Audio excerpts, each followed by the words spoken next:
You're on. Okay, this is my demonstration on how to make a lidded jar that then could have a handle and a spout added to it for the teapot assignment.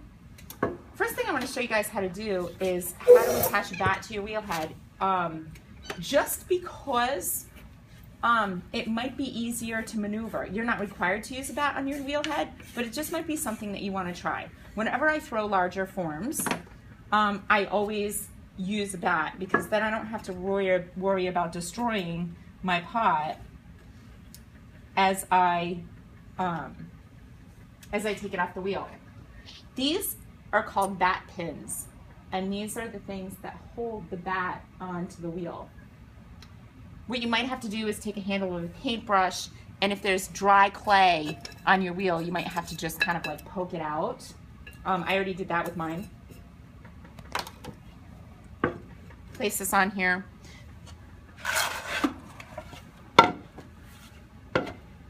And I'm going to line up the holes, stick the bat pin in there,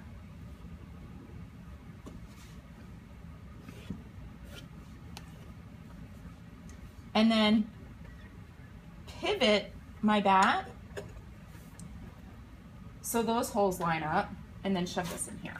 You really have to make sure that the bat pins are flush with your bat. If they're not, something that can really hurt you is if the bat pin is sticking up and you spin your wheel and you hit your hand with it. I have gotten a bruise from that before. It's not fun.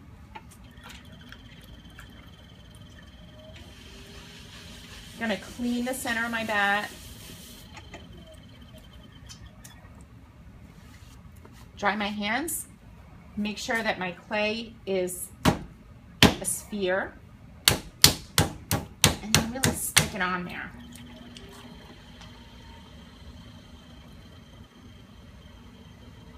I finger sealed with my pinky.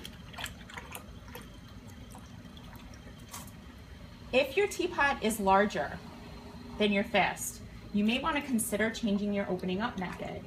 Your thumb is only so strong and can only pull open so much clay.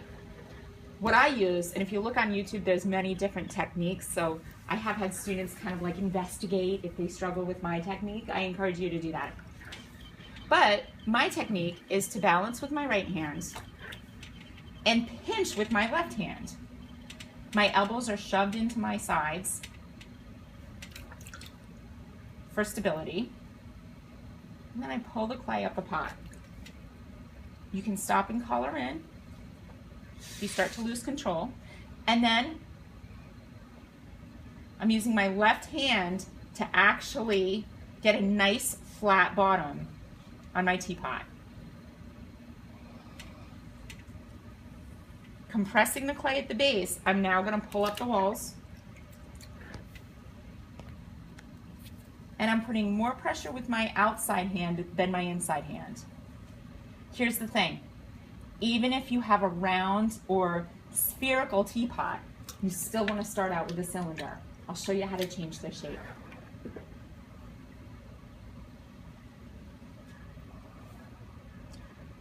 When I throw my cylinder, I want the top to be really wide.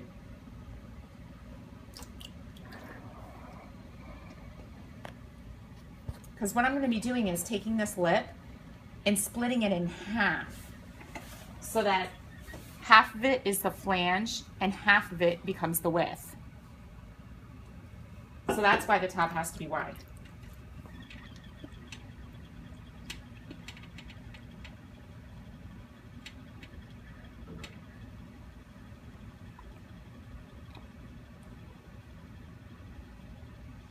Still, kind of ignoring the top, except maybe compressing a little bit with my finger. That's this.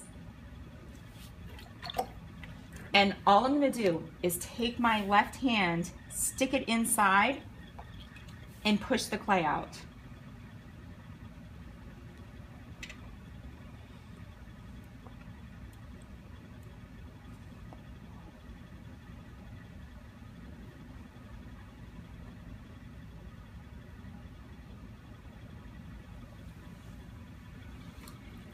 I'm stretching the clay.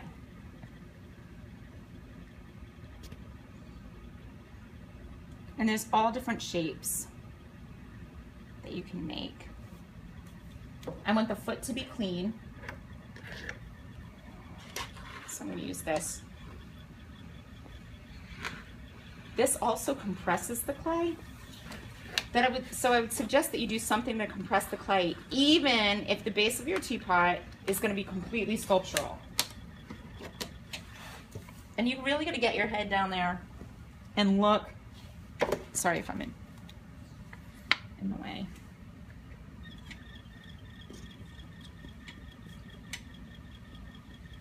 And clean up that base. Okay. Soak out the extra water with your sponge. You can make your teapot bigger or smaller than this, it doesn't matter.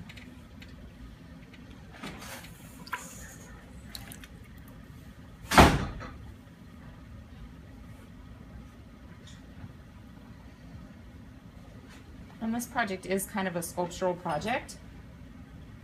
So I'm actually going to make a flange and a lid that's sort of a smooth transition, because out of my classroom examples, I don't have that.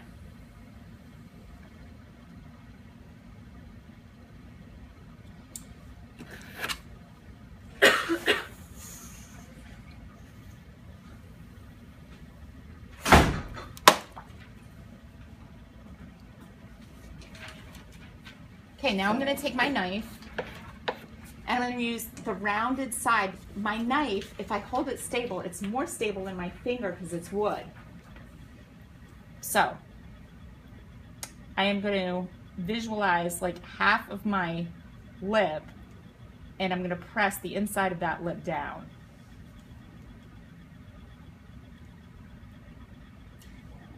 Turn the knife so there's an actual corner to my lip.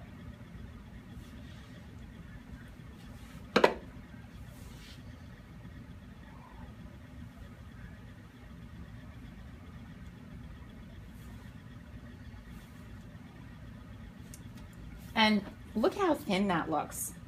Not so good, because that'll chip. It'll be hard to glaze. So I'm compressing and rounding just like I would on the lip of a cup, like a teacup. And then this is the part that you don't want to forget. Hold your knife at an angle so the lip is angled outward. I know that seems strange, but when clay shrinks and it's thin, it shrinks this way. If the end of this lidded jar, that's going to be eventually a teapot, if that lip was straight up and down, it would go in, and how would my lid fit? My lid wouldn't fit, right? Because of that angle. So you want to just slightly angle it outward, so then when it shrinks, it goes like this. Just make sure your edges are really rounded.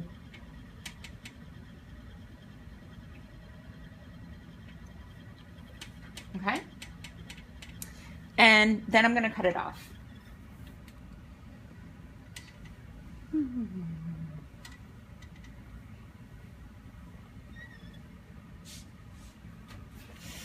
I'm like ready to go. Thank you. Spin, cut off. Set this aside, but you don't want to put it too far away. And sometimes these back pins really get stuck in the wood because the wood expands with water. So you can just kind of go like this. And it's a little trick. Otherwise you'll try to like be pulling it out and they won't pull out. So you put this somewhere. It might even be on the floor. And the next thing you're gonna do is make a lid for it. Oop, I need to pick it up again because I want the video camera to see it. How about if I put it on this side? That makes sense, right? I've already wedged a couple balls of clay to possibly use for the lid. We'll move those over.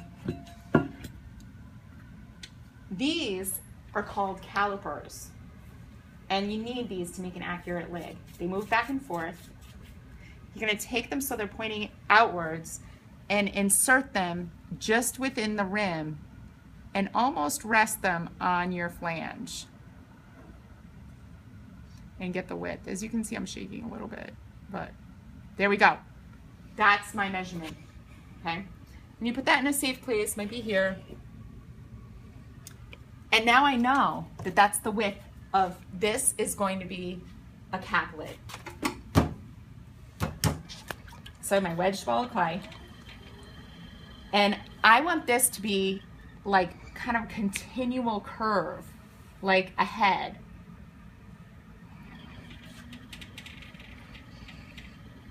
So I'm going to throw a little mini curve. It'll be sort of like this, except more transitional.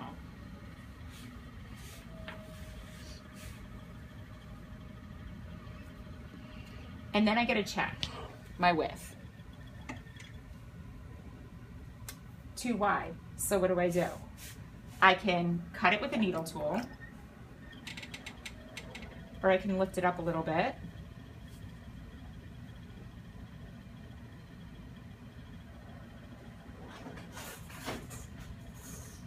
Just like that. Perfect.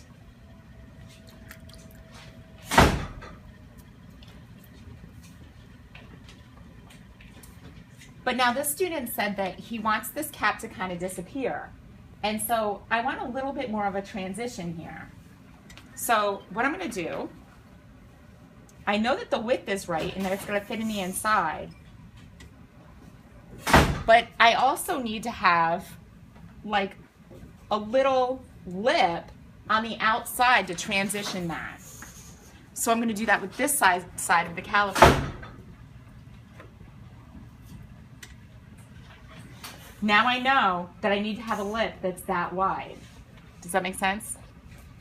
So how am I going to do it?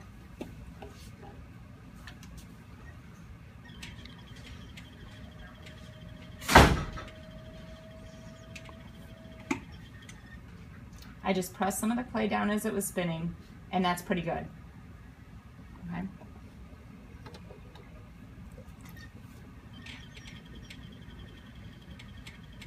And now, look at how huge this is. This is going to be too tall, so I'm just going to cut it down.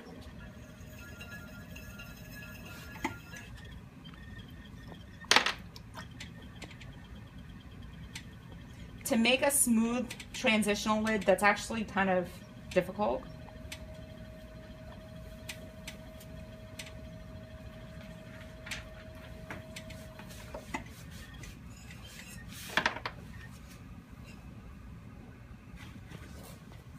Does that make sense? And then I would carve off this extra so it would be a smooth transition. Like, I'll just let it go. You can even, when it's leather hard, repin it to the board. Oh my God, this is getting exciting. And you can use a trimming tool and trim it off and it'll be even. But I wanted to see how to get like an even transition lid. So that's how you do it. But different types of lids for the same flange that's in the base of your pot. I wouldn't recommend, by the way, putting it wet on here. You would wrap it up just like you'd wrap up your handle, because what could happen is, of course, it'll get stuck and wreck your lid. Wreck your lid. And that's it.